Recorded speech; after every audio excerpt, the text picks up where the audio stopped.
మరి తిరిగి 2014లో మీరు అదే అంటే మళ్ళా పోటీ చేశారు. రఘువీరారెడ్డి ఇక్కడ నుంచి పెనుకొండకి వెళ్ళిపోయారు. అంటే మీ ప్రత్యర్థిగా వైసీపీ అభ్యర్థి తిప్పేస్వామి మీకు ప్రత్యర్థిగా ఉన్నారు. ఆ రోజు ఎలా ఫీల్ అయ్యారు? అంటే మీరు మళ్ళీ గెలుస్తామని మళ్ళీ ధీమా వచ్చిందా మీకు? అది అట్లా ఇట్లా కాదు, బాగా గెలుస్తామని ఉంది. ఆయన పోయినాడైనా కూడా మాకు తప్పుకుపోయినాడని కూడా బాధ ఉంది. ఎట్లా అంటే ఎవరైనా పొడిచినొద్దుని పొడిచాలని అంటారు. అంటే దాని అర్థం ఏమంటే ఓడించినాడు కాబట్టి నేను ఓడియాలని నా అభిప్రాయం ఉంది. మరి ఆయన తప్పించుకుపోవడం అంతా బాగలేదని మా అభిప్రాయం. మళ్ళీ రఘువీరారెడ్డి ఇక్కడ నుంచి పోటీ చేస్తుంటే మీరు గెలిచేవారు రఘువీరారెడ్డి? ఖచ్చితంగా ఇంకా ఎక్కువ పెద్ద మెజార్టీ వచ్చేది. అది కూడా చెప్తున్నాను. వాళ్ళు 2 భాగాలు అయ్యేవాళ్ళు. ఎలా అంటే ఆయన ఏదో చేసినారని చెప్పినప్పుడు చెప్తారు కదా, ఆయన మాయ మాటలు కూడా ఒకటి ఉండే కదా. ఆ రెండిట్లో ఉండే ఓట్లు వాళ్ళ ఓట్లో మాకు కూడా 5,000 4,000 5,000 తగ్గినా అవతల వాళ్ళకి సగం బిక్కి ఉండేవాడు, వాళ్ళకి వచ్చిండే ఓట్లన్నా మేము ఖచ్చితంగా 40,000-50,000 కాలేదని మేము బాధపడుతున్నాం. అది కూడా రఘువీరారెడ్డి ఉన్న 5 ఏళ్ళు మొత్తం రైల్వే ట్రాక్ కూడా తెచ్చాడు. ఇక్కడికి రాయదుర్గం నుంచి వయా కళ్యాణదుర్గం కూడా ట్రాక్ తెచ్చాడు, రింగు రోడ్డు వేశాడు, చాలా అభివృద్ధి పనులు చేశాడు. కేవలం రాష్ట్ర విభజన కావడం వల్లనే ఉన్నాం హనుమంతరాయ చౌదరి గెలిచాడు, లేకపోతే రఘువీరారెడ్డికి మళ్ళా విజయం వరించేది అనేది కూడా మీ ప్రత్యర్థులు అంటున్నారు. పూర్తి రాంగ్. అది పూర్తి రాంగ్. ఎందుకంటే అవసరమా నీకు ఎక్కడి నుండి అక్కడ నుండి అదేంటి రాయదుర్గం నుండి బెంగళూరుకి ట్రైన్ కాకుండా గుంతకల్ నుండి వయా ఉరుకొండ మీద వచ్చింటే అదే వాళ్ళు మడకసిర మీద కూడా పోయింటే 10 మందికి ఉపయోగపడేటట్టు. ఎందుకు తీసుకుంటారు? ఆయన కుటుంబానికి ఆయన గ్రామానికి ఏదైనా ఉపయోగపడుతుంది అట్లా నాకు తెలియదు, కానీ నాకు ఆ విషయం తెలియదు. కానీ వాస్తవంగా అదంతా కూడా తానేదో దాంట్లో లాభం పొందాలని అలా వాళ్ళకి వాళ్ళ ద్వారా ఏది లబ్ధి పొందాలని, ఏది కాంట్రాక్టర్ లబ్ధి పొందాలని ఆలోచన తప్ప నిజంగా ఈ గ్రామాలకు మనకు అనుకూలం చేయాలనుకునేవాడు అయితే ఖచ్చితంగా ఆయన ప్రయత్నం ఆయనకి ఏదైనా ఉంటే కూడా గుంటకల్ టు ఉరుకొండ వయా కళ్యాణదుర్గం వచ్చింటే రైలు 10 మందికి ఉపయోగపడేది. ఇప్పుడు ఏమైనా వలసపోయే కూలీలు తప్ప ఇంకేమైనా ఉపయోగపడుతుందని చెప్పండి, మీరే చెప్పండి. మీరు సర్వే ప్రోత్సహించడానికి ప్రోత్సహించాలి తప్ప. రఘువీరెడ్డి అని చెప్పారు మీరు, రఘువీరెడ్డి ఉంటే గెలుస్తుంది, కానీ అది పూర్తిగా అవాస్తవం. విభజన కాకుండా ముందే పంచాయతీ ఎలక్షన్లు జరిగినాయి. పంచాయతీ ఎలక్షన్లో మా మెజార్టీ క్లియర్గా 20,000 మా మద్దతుదారులు 20,000 ఓట్లతో మా మద్దతుదారులు గెలిచారు. పూర్తిగా తెలుగుదేశం పార్టీ వాళ్ళు ఎవరైతే ఉన్నారో 20,000 మెజార్టీ ఆ రోజే ఉంది క్లియర్గా. మళ్ళీ ఇంకా ఎలక్షన్ లేదు, ఏం లేదు. ఆ రోజు నువ్వు అధికారంలో ఉండి పోలీసుని వాడి అందరినీ వాడి విపరీతమైన కేసులు పెట్టించి చేసినా కూడా 20,000 మెజార్టీ వచ్చింది ఆ రోజే. ఇది విభజన జరగక ముందే పంచాయతీ ఎలక్షన్లు జరిగాయి ఇక్కడ. ఆ పంచాయతీ ఎలక్షన్లో 53 మంది సర్పంచులు గెలవడంతో పాటు వాళ్ళందరూ మెజార్టీలు క్యాలిక్యులేట్ చేస్తే 22,000 పైచులకు వస్తుంది. అంటే ఇక్కడ there is no question of అంటే ఆయన ఉండింటే ఇదైతుండే విభజన జరిగింది కాబట్టి ఇదైనాడు అనే దానికి ఇంకా ప్రశ్న విభజన కాలేదు కదండి అప్పుడు. ఇంకాను యాది పంచాయతీ ఎలక్షన్ అప్పుడు కానీ ఎంపీడీసీ ఎలక్షన్ కానీ మరి ఇవన్నీ విభజన కాలేదు కదా అప్పుడు. మరి కొన్ని స్థానిక సంస్థల ఎన్నికలు జరిగాయి, పంచాయతీ ఎన్నికలు దానికి ముందే జరిగాయి. అన్నీ ముందే జరిగాయి.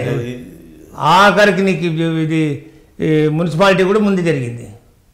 డెసిషన్ అయిపోయిన తర్వాత అదే రాష్ట్ర విభజన అనంతరము స్థానిక సంస్థల మున్సిపాలిటీ ఇవన్నీ కూడా రాష్ట్ర విభజన అనంతరమే జరిగాయి. వాస్తవం. అదే మున్సిపాలిటీ ఎలక్షన్లు అవన్నీ వాస్తవం. అంటే రాష్ట్ర విభజన జరిగింది కాబట్టి స్థానిక సంస్థలు ఇక ఎమ్మెల్యేలు అన్నీ కూడా తెలుగుదేశం పార్టీ వశమయ్యాయి అనే దాంట్లో వాస్తవం లేదంటారా? 100% వాస్తవం లేదు. మేము పంచాయతీ ఎలక్షన్ ముందే జరిగినాయి కదా. అంటే పంచాయతీ ఎలక్షన్స్ వ్యక్తులు బట్టి పోతాయి, మిగతా ఎన్నికలను కూడా పార్టీ గుర్తుల మీద జరుగుతాయి. పార్టీ గుర్తుకి ప్రతి ఒక్కరికి చెప్తాను, ప్రతి ఒక్కరు కూడా ఎవరెవరు మెడకేసుకుని ఉన్నారు ఖచ్చితంగా. ఏ పని కూడా పంచాయతీ సర్పంచ్ అంటే ఇది ఈ పార్టీ కూడా ఆ పార్టీ కూడా ఖచ్చితంగా ఉంటుంది.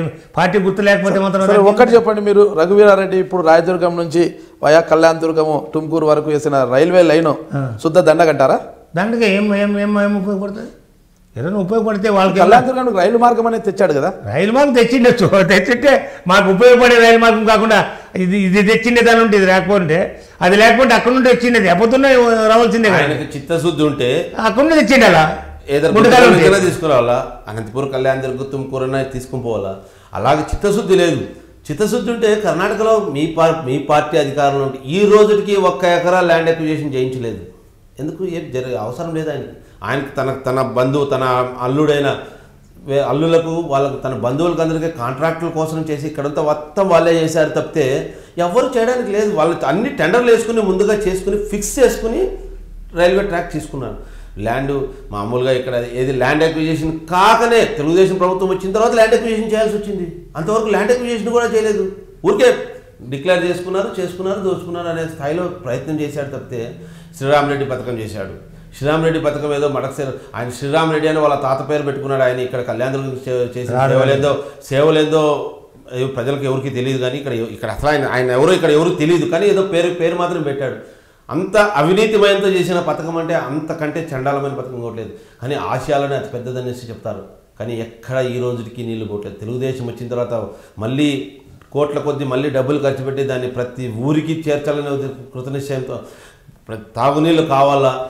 ఆ రోజు ఎన్ఆర్డీపీకి తీసుకున్నారు కాబట్టి ఈరోజు కొత్త ప్రాజెక్ట్ లేకుండా ఉంది. ఈ ఇంత చండాలంగా తయారైపోయినా కొత్తగా ఎన్ఆర్డీపీ కింద మామూలుగా సెంట్రల్ గవర్నమెంట్ నుంచి రావాల్సిన ఎన్ఆర్డీపీ కింద చేయలేకపోతుంటే మళ్ళీ ఈఏపీ కింద మళ్ళీ ప్రపోజ్ చేసి ప్రతి ఊర్లోనే తాగునీటి సమస్య ఉండకూడదనే ఉద్దేశంతో ఆ కాంట్రాక్టర్ని అందరినీ కూర్చోబెట్టి ఇంజనీర్లతో చేసి మామూలుగా ప్రతి గ్రామానికి నీళ్ళు వచ్చేటట్లు చేయడానికి చాలా ఇబ్బందులు పడుతున్నారు అధికారులు కూడా. ఈయన చేసిన తప్పులు, ఈయన చేసిన పాపాలన్నీ కూడా చూడడానికి చాలా ఇబ్బందులు పడుతున్నారు ఇప్పుడు కూడా ప్రజలు. ఆయన ఆ శాపంతోనే ఆయనకు అంత దౌర్భాగ్యం. ప్రజలకు తాగునీరు ఇచ్చే దాంట్లో కూడా ఇంత దౌర్భాగ్యంగా ప్రవర్తించి దాన్ని మరీ కూడా ఇంకొకరి మీద నెపం నెత్తేదానికి ప్రయత్నం చేస్తున్నారు తప్పితే ఏమీ చేయలేదు. మీ కళ్యాణదుర్గం నియోజకవర్గంలో బీసీ ఓటర్లు ఎక్కువగా ఉన్నారు. ముఖ్యంగా వాల్మీకి సామాజిక వర్గం చెందిన ఓటర్లు చాలామంది ఉన్నారు.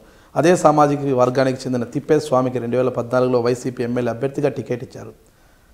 ఆ సమయంలో మీకు గెలుస్తామన్న ధీమా ఎలా వచ్చింది? మొత్తం బీసీ ఓటర్లంతా వైపు మాకు అనుకూలంగా ఉంది కదా పరిస్థితి. దానికి తోడు జగన్మోహన్ రెడ్డి కూడా ప్రచారానికి వచ్చారు. అప్పుడు జగన్మోహన్ రెడ్డి ప్రచారానికి వచ్చినప్పుడు కళ్యాణదుర్గం అంతా జన సందోహం అయిపోయింది. ఎటు చూసినా బారులు తీరారు జనం.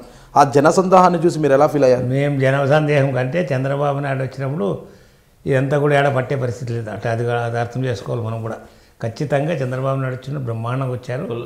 చాలా అట్లా కుల రాజకీయాలు ఎక్కడిక్కడ ఏం పెద్దగా జరుగుతూ సోదరులు దాదాపు 30,000 ఓట్లు ఉన్నాయి నియోజకవర్గంలో.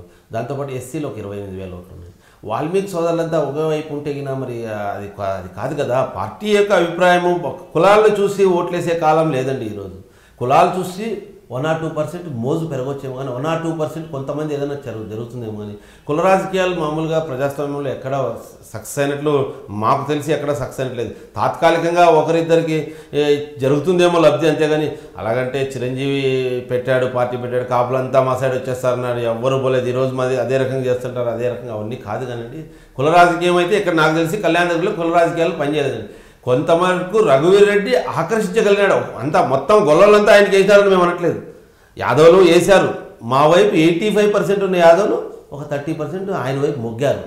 అంతేగాని మామూలుగా బీసీలు అయితే ఎక్కువ ఉన్నారు కళ్యాణ నియోజకవర్గంలో, బీసీ నియోజకవర్గం.